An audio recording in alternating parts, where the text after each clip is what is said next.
नमस्कार, शंखनाद न्यूज चॅनलच्या बातमीपत्रात आपल्या सगळ्यांचं स्वागत आहे। सुरुवातीला पाहणार आहोत मुख्य बातम्या। वाठोड येथील गिरडोप नगरातील एका लेआउट मधील मुख्य मार्गावरच अतिक्रमण करून 2 दुकाने काढण्याच्या अतिक्रमणाला तेथील काही जागरूक नागरिकांनी विरोध केला।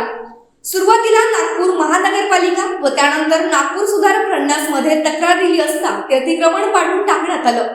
यासाठी राष्ट्रवादी अजित पवार गटाच्या नेत्या व राज्य महिला आयोगाच्या सदस्या आभा पांडे यांनी विशेष पाठपुरावा करत सदर दोन्ही स्थानिक स्वराज्य संस्थांमध्ये केला होता।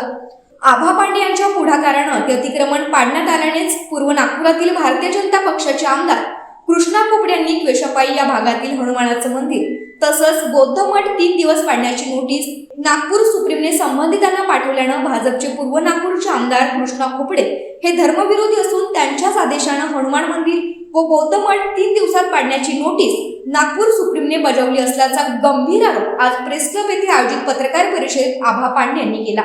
तो जो नोटीस बजावलेला आहे तो अवैधरित्या नोटीस बजावण्यात आलेला आहे। मुख्यतः म्हणजे तिथे एक अतिक्रमण रस्त्यावर होता, तो अतिक्रमण जेव्हापासनं NITनी काढला आणि आमदार महोदयांना माहीत पडलं, आमदार महोदयांनी माहिती घेतली की याच्याकरता कुणाकुणाचे फोन आले होते, त्यांना प्रशासनामधून ही माहिती मिळाली की याकरता आभा पांडेजींनी सुद्धा फोन केला होता, संपर्क केला होता आणि तो बांधकाम तोडण्यात आला।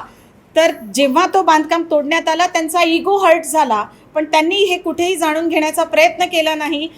की तो पांधन रस्ता होता, तो रस्त्यावर असलेला जो अवैध बांधकाम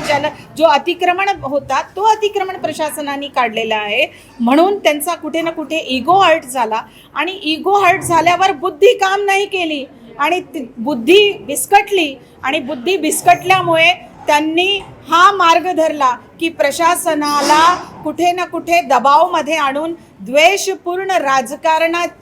राजकारणाचे बळी झाले ते आणि द्वेषपूर्ण राजकारण करून त्यांनी प्रशासनाला दबावात आणलं आणि दबावात आणून त्यांना आनंद फाननमध्ये प्रशासनाने दोन्ही धार्मिक स्थळ, एक हनुमानजीचं मंदिर आहे आणि एक बौद्ध विहार आहे, या दोघंही धार्मिक स्थळांना एक नोटीस चिपकवण्यात आला। MRTP ॲक्ट अंतर्गत 53(1) ची नोटीस जेव्हाही बजावण्यात येते सर्वप्रथम तेव्हा 30 दिवसाची नोटीस देण्यात येते, परंतु आमदार महोदयांच्या प्रेशरमध्ये अधिकारी सुद्धा हडबडले आणि त्यांनी न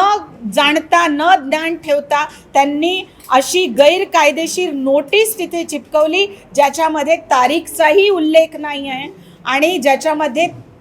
30 दिवसाचा नाही तर 3 दिवसाचा त्यांनी नोटीस बजावलेला आहे। म्हणून ही गैरकायदेशीर त्यांनी नोटीस दिलेला आहे। या बाबतीत आजच आम्ही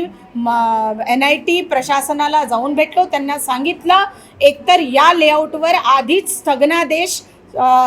डिस्ट्रिक्ट कोर्टनी दिलेला आहे, तर कोर्टाची अवमानना सुद्धा NITच्या ज्या अधिकाऱ्यांनी केली त्या अधिकाऱ्यांवर कारवाई झालीच पाहिजे आणि आमदार महोदयांनी जे मधात पडून त्यांना प्रेशरमध्ये आणून जी कारवाई करायला लावली त्या बाबतीत आम्ही त्यांचा निषेध करत आहोत आणि अनेक संघटना, दलित संघटना, अनेक हिंदू संघटना याबाबत जागी झालेले आहेत आणि हा लढा आम्ही सगळे सोबत मिळून लढणार आहोत।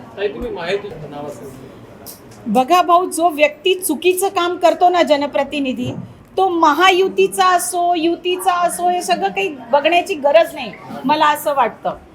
पूर्व नागपूरचे जे आमदार आहेत कृष्णाजी खोपडे त्यांनी हे सगळं घडवून आणलं आणि हे घडवून आणल्यावर जेव्हा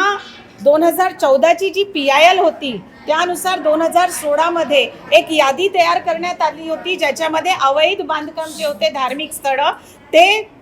तोडण्यात आले होते, परंतु त्यांनी ते त्याच्यामध्ये हे तुटले नाही कारण हे अवैध नव्हते। हे महानगरपालिकेच्या अधिकाऱ्यांनी NITच्या अधिकाऱ्यांनी ती जी यादी होती ती कोर्टामध्ये पहिलेच दिलेली होती, म्हणजेच हे वैध बांधकाम होते, परंतु द्वेषपूर्ण भावनेनी इगो हर्ट झाला त्यांचा, म्हणून त्यांनी हे चुकीचं पाऊल उचललेलं आहे।